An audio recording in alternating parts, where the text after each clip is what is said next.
आज हम लोग शिक्षा के सिद्धांत भाग 5 के वीडियो में राष्ट्रीय जीवन में शिक्षा के विभिन्न कार्यों की विवेचना को समझेंगे। चलिए जानते हैं ना समय गंवाते हुए। शिक्षा जिस प्रकार व्यक्ति तथा समाज के जीवन में क्रियाशील तथा लाभकारी है, राष्ट्रीय जीवन के विकास तथा दिशा निर्देश में भी उतना ही अत्यंत महत्वपूर्ण है। मैकआइवर ने ठीक ही कहा है कि राष्ट्र का गुण उसके सामाजिक इकाई तथा दिशा निर्देश में भी उसका अत्यंत महत्वपूर्ण स्थान होता है। सामाजिक इकाइयों का जीवन ही राष्ट्र का जीवन है। यदि ईंधन ही खराब हो तो ज्योति कैसे तेज हो सकती है। यदि सामाजिक इकाई ही निर्बल हो तो राष्ट्र कैसे दीप्यमान हो सकता है। इस दृष्टि से राष्ट्र के जीवन को विकसित करने के लिए शिक्षा निम्न कार्य करती है। कौन कौन से ये निम्न कार्य में हैं, आगे एक एक करके इसको हम समझते हैं। नेतृत्व का प्रशिक्षण। प्रजातंत्र का निर्माण योग्य नेताओं द्वारा होता है। समाज के विभिन्न क्षेत्रों में दूरदर्शी, निष्ठावान तथा क्रियाशील नेतृत्व के शिक्षा द्वारा ही विकसित होता है। Doctor R.S. मनी के अनुसार विशेष रूप से इस समय जबकि देश में प्रजातंत्र जीवन का ढंग हो गया है, अच्छे नेतृत्व की आवश्यकता है। सच्चे नेतृत्व के लिए सेवा की भावना के साथ साथ अच्छे प्रशिक्षण की भी आवश्यकता होती है, अर्थात अच्छे शिक्षा की भी आवश्यकता होती है। पहला था ये। दूसरा है राष्ट्रीय विकास। राष्ट्र का विकास शिक्षा के द्वारा होता है। शिक्षित व्यक्ति राष्ट्र की धरोहर होता है। वह राष्ट्र का सामाजिक, सांस्कृतिक तथा आर्थिक विकास करता है। तीसरा है राष्ट्रीय एकता। राष्ट्र विकास राष्ट्रीय एकता के अभाव में नहीं हो सकता है।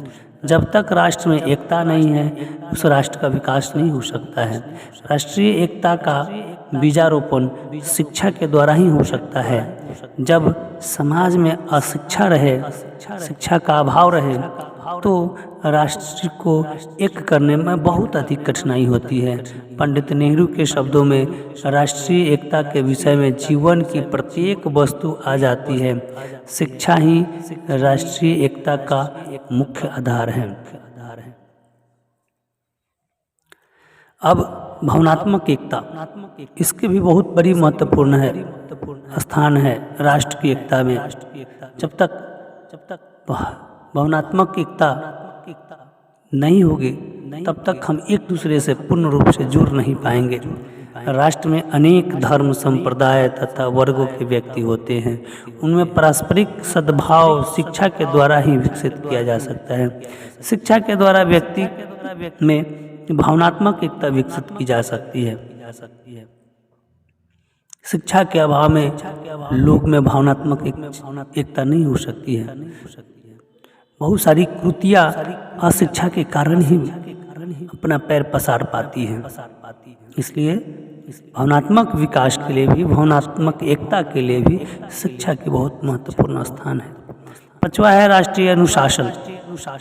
कोई भी राष्ट्र उस समय तक सुदृढ़ नहीं हो सकता है जब तक कि उसमें राष्ट्रीय अनुशासन न हो। राष्ट्रीय अनुशासन से अभिप्राय है समस्त नागरिकों द्वारा अपने कर्तव्यों का निष्ठापूर्वक पालन करना। शिक्षा ऐसे सभी कर्तव्यों का पालन करता है जो राष्ट्र के उन्नति के लिए, विकास के लिए लाभकारी हो। और जो सभी कर्तव्यों का पालन करते हैं, राष्ट्र के सभी कर्तव्यों का पालन करते हैं, वह राष्ट्रीय अनुशासन कहलाता है। कर्तव्य पालन, प्रत्येक नागरिक अपने सामाजिक कर्तव्यों का पालन करे। शिक्षा यही प्रयत्न करता है कि इसी प्रयत्न द्वारा वह राष्ट्र के जीवन को गतिशील बना सकता है। नैतिकता का 7वां है नैतिकता का शिक्षण।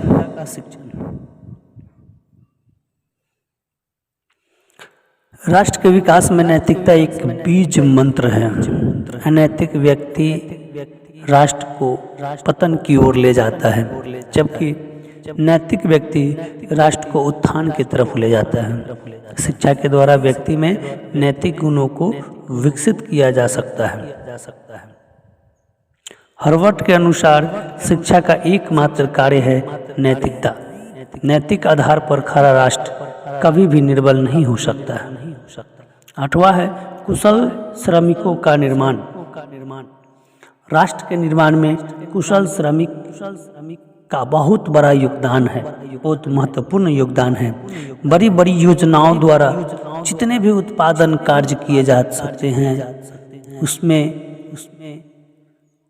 उसके मूल में कुशल श्रमिकों का ही योगदान होता है। शिक्षा कुशल श्रमिकों का निर्माण करती है, अर्थात इंजीनियर जितने भी बनते हैं, जितने भी प्रशिक्षित टेक्नीशियन होते हैं, ये सब राष्ट्र के कुशल श्रमिक हैं, मेहनत करते हैं। वैज्ञानिक ये भी राष्ट्र के निर्माण के लिए एक कुशल श्रमिक हैं। राष्ट्रीय हित, शिक्षा अपनी शैक्षिक प्रक्रिया के मध्य राष्ट्रीय हितों के प्रमुखता को देती है। राष्ट्र हित में सभी का हित होता है।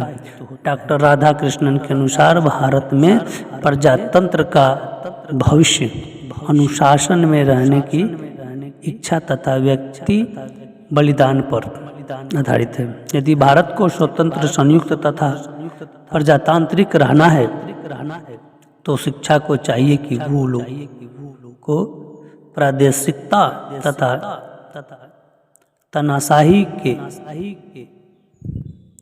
बजाय एकता और प्रजातंत्र के लिए विकसित करें। 10वां है सामाजिक कुशलता।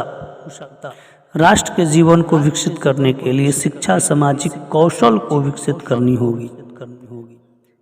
वह ऐसे व्यक्तियों का निर्माण करता है जो राष्ट्र के लिए भार न होकर उपयोगी होता है। अतः राष्ट्र के ही शिक्षा राष्ट्रीय जीवन का निर्माण करने, निर्देश देने तथा प्रत्येक नागरिक के जीवन को सुखी बनाने के लिए महत्वपूर्ण भूमिका निभाती है। सामाजिक कुशलता। आज के इस भाग में इतना ही। अगले भाग में हम लोग सीखेंगे कि शिक्षा के उद्देश्य का वर्णन, व्यक्ति तथा समाज कल्याण के लिए आप किस उद्देश्य पर बल देंगे, ये टॉपिक रहेगा। इस टॉपिक को हम लोग अगले भाग में विश्लेषण करेंगे, समझेंगे। तब तक के लिए आप लोग इस टॉपिक पर मंथन कीजिए, इन बातों को अपने जहन में उतारिए और Indira Gandhi national open council